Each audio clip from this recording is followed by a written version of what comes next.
Dan here for Six Towns Radio. I'm here with Diana Vickers, who is currently at the Regent Theatre in Son of a Preacher Man, which is here until this Saturday the 14th of October.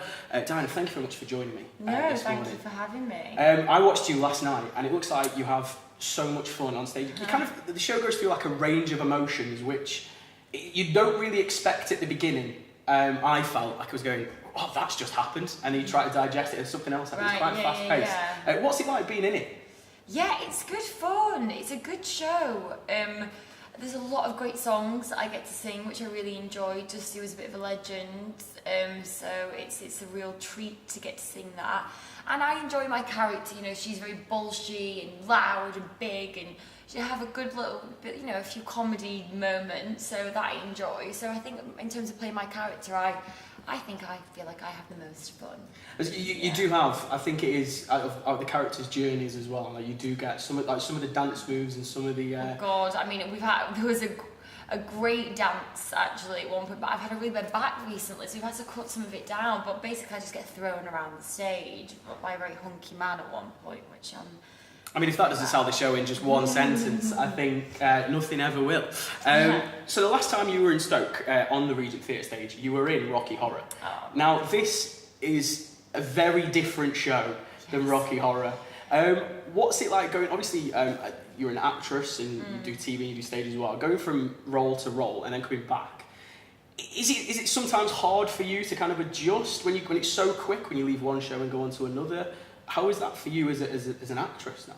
Yeah, I guess you just kind of get used to it. And like I did have a good amount of time between, well, I did Rocky and then I went into Big. That was a transition because Rocky was a very kind of promiscuous, kind of raunchy show.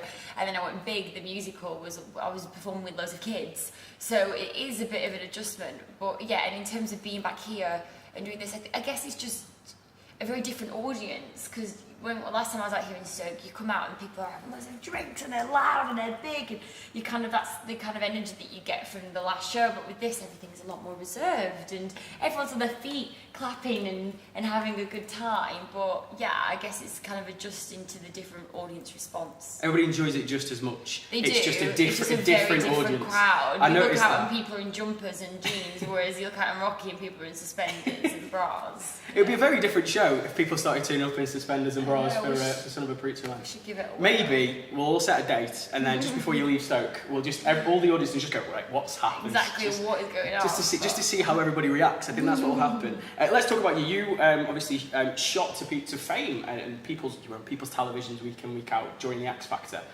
This was in 2008. What was the decision for you to go on to a show like the XFactor? I was 16 and I was from a very small town in Blackburn, and I was doing my A-levels, and I had so much ambition. I was applying for drama schools and I just really wanted to get out of Blackburn, and I was really impatient. I just remember doing my A-levels and being like, I just don't want to be here. I had this burning desire in me that I wanted to just, sing, and it just had to happen now. I didn't know why. And my friend signed me up for the X Factor. I was like, okay, is this the right thing? I don't really know. And I got this thing that just went to the auditions, and then I got to the next one, to the next round, to the next round, and then before I knew it, I was like, wow, I'm like live in front of millions and millions of people. And I think at the time, the X Factor was really, it was fresh, it was new, it was exciting, people really invested into it. It was a bit more kind of organic, as far as you can say it's organic process than to what it is now.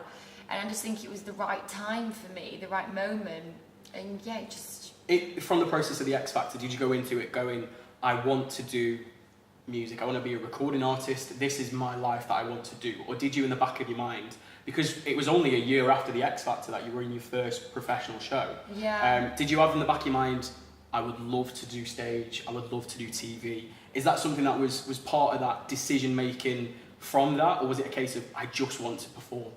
Yeah, I've always wanted to. My plan was that I always wanted to be a pop star. That was like every girl's dream. I mean, come on, it was fab. But I always said that I wanted to be an actress eventually. That I knew I didn't want to be a pop star forever, and I wanted to do it all really. I wanted to perform, wanted to do West End, I wanted to do TV and films. I went on the X Factor thinking that I didn't want to just be a recording artist, but I wanted to do everything all around, and that I knew that it was going to be an amazing platform for me.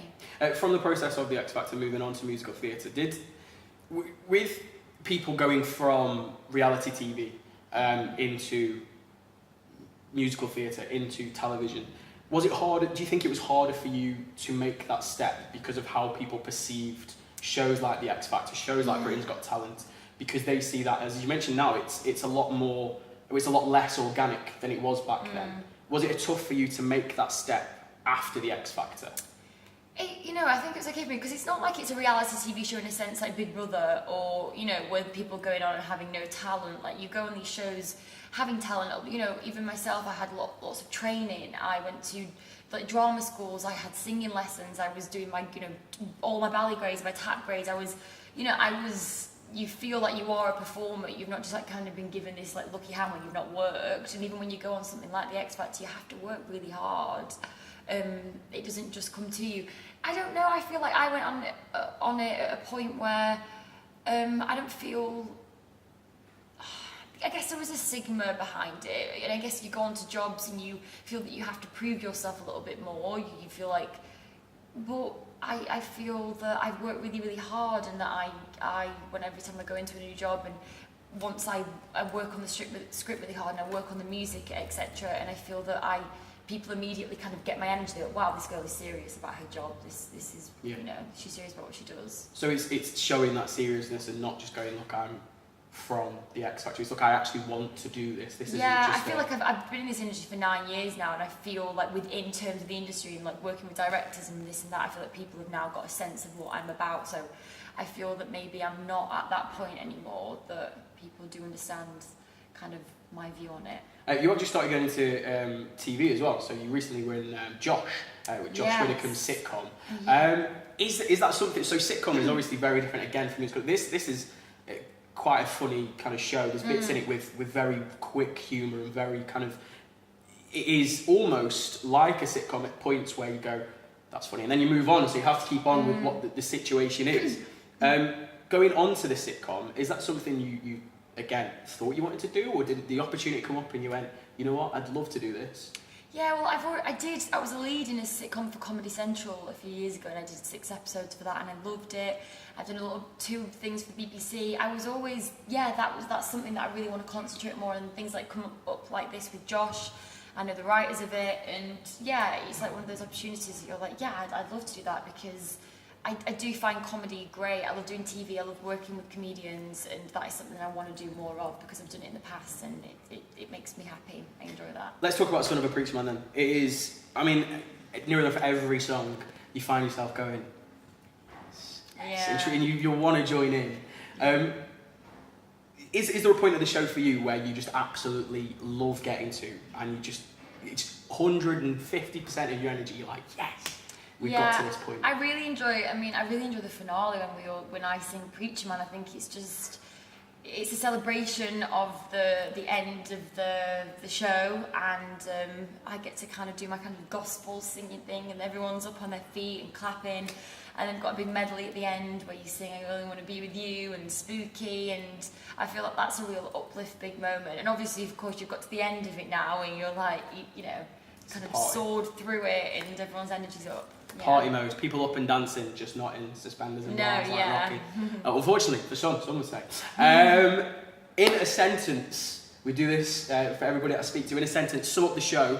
Why should people come and watch Son of a Preacher Man at the Regent Theatre? If you love some iconic Dusty Springfield songs, and you love a little hint of Strictly, because obviously it's directed by the lovely Craig Revel-Horwood, and you like to laugh and you like a good little love journey, a love story, then this is the one for you. Perfectly summed up. Son of a Preacher Man is at the Regent Theatre until the 14th of October. Get your tickets from www.atgtickets.com/Stoke. Dan, thank you very much. Thanks, love.